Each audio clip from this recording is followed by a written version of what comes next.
Siamo tutti senza una lira e di cose ne stanno ungiando.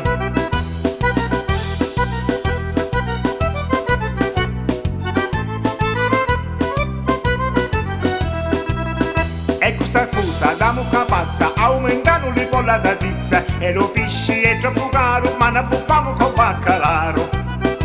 E meno male che avevo un baccalaro, almeno ne arriviamo.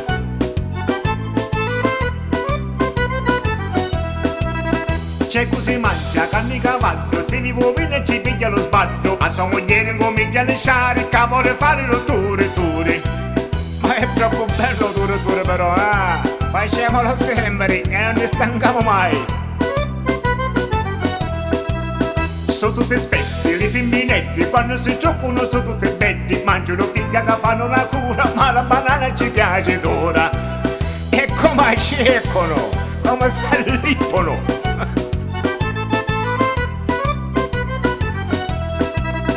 Che belli tempi, che belli tempi, che belli tempi, tempi me l'anno. Una volta a Pasqua mangiavano canni e campavano fino a 100 anni.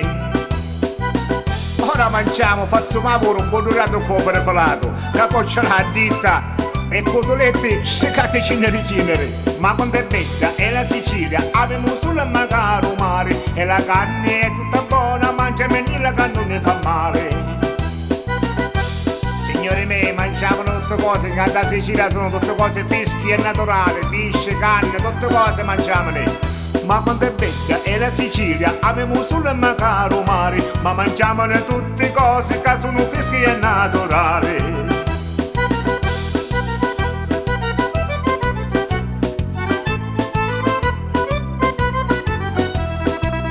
Ma quando è bella è la Sicilia, abbiamo solo il magari mare, ma mangiavano tutte cose che sono fresche e naturali.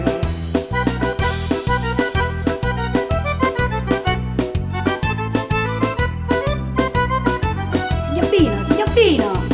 Fino sono da casa, ma che vuoi fare? Ma dare un po' di baccalà! Ma che baccalaro tu ci sei, tu posso dare un bello cesolo, vuoi te?